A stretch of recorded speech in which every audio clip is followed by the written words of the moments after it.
ВИЧ оорусу канчалык алдын алуу иштерин жүргүзбөсөк дагы эл аралык уюмдар, мамлекеттик уюмдар, бейөкмөт уюмдар менен бирдикте иш жүргүзүп аткандыгына карабастан СПИД оорусу көбөйдү.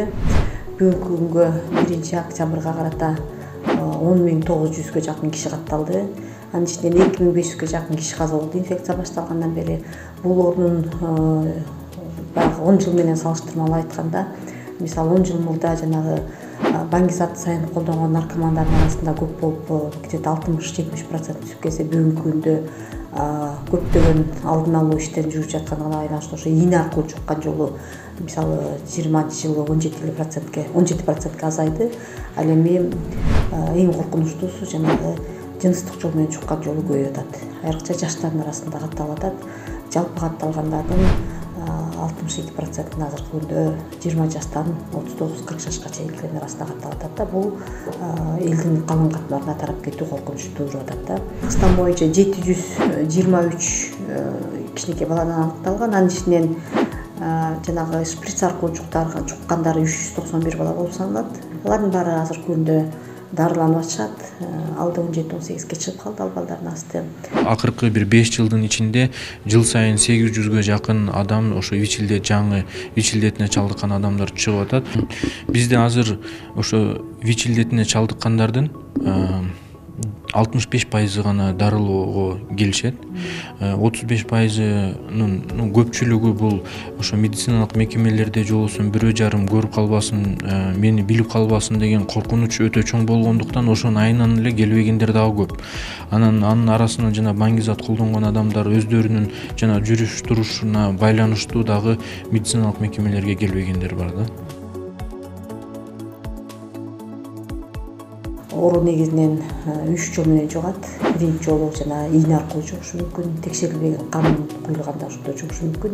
Экинчиси жыныстык жол менен жугат. Туш келди жыныстык катнашка, презерватив жок туш келди жыныстык катнашка барганда жугат. Анан үчүнчүсү энеден балага боюнда бар кезинде төрөт учурунан андан кийин эмчектин сүтү аркылуу жугат. Бүгүнкү күндө дагы бир эң коркунучтуусу баягы аялдардын арасында өсүп аткан болуп саналат. Бүгүнкү 36% аялдар чыгып атат. Дарылардын баары бекер берилет. Бирок ошентсе да бекер берилип атса дагы баягы жоопкерчиликти сезбей, өзүнүн ден соолугуна кайдыгер мамиле кылгандыктан кээ бирөөсү бир күн ичет, бир күн ичпей коет. Ошондой проблемалар бизде көп болуп саналат да. Анан дагы Кыргызстанда эң чоң жетишкендиктерибиз өкмөт тарабынан ошо дарылар сатып алуу үчүн, тест системалар сатып алуу үчүн акча бөлүнө баштады.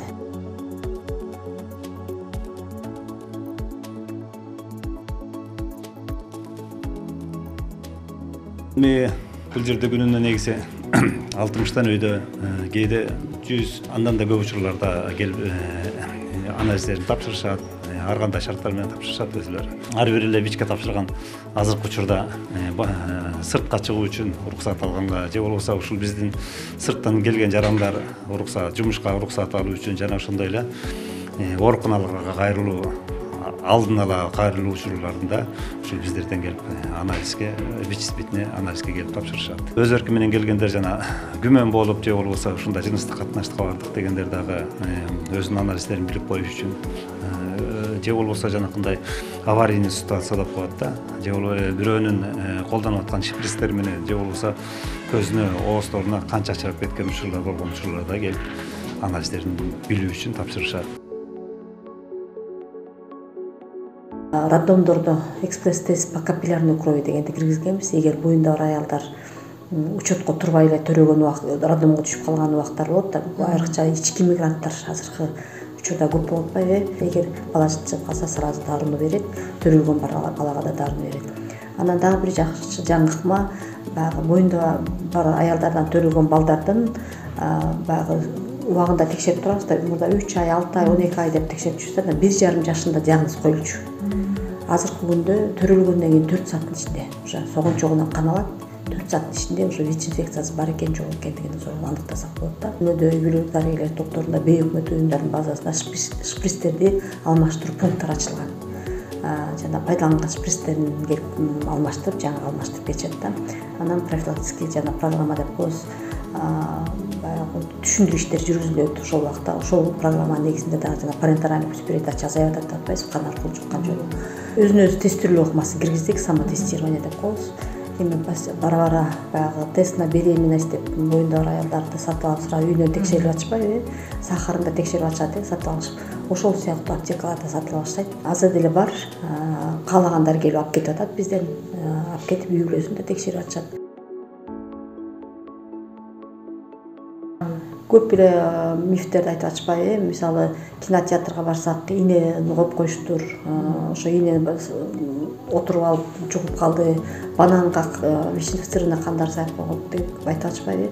Андай жолдор менен ВИЧ жукпайт. Бул вирус бир гана адамдын организминде жашай турган вирус. Сырткы чөйрөдө тургусуз ал. Мисалы наркомандар шприцти пайдаланып туруп ыргытып койду да, ал ыргытканда жарым саат ичинде өлөт бул вирус үчүн. Тургусуз да сырткы чөйрөдө. Ошон үчүн бул вирус бир гана адамдын организминде жашай турган вирус. ВИЧ илдети бул мага эч кандай тиешеси жок деп ойлошот баардыгы эле. Ошондуктан бул ооруга өтө чоң жанагындай кодулоо маселелери бар. Бирок бүгүнкү күндө алсак ошол ВИЧ илдетине чалдыккандардын 70% бул жөн эле жалпы катмардагы эле калктын жалпы катмарындагы эле адамдар, бул орто же болбосо жогорку билимдүү эле адамдар. Элдер грамотный болуп, мисалы парикмахерскийге барганда деле таза шприцти алып инструменттерин обработка кылдымбы деп стационарга жазылып жатканда менин көзүмчө шприцти ач деп, менин көзүмчө системаны ач деп элдер суранса, ошондо мындай ар бир киши өзүнүн ден соолугуна кайта мамиле кылбаса эле булардан бара арылабыз деген ойдобуз.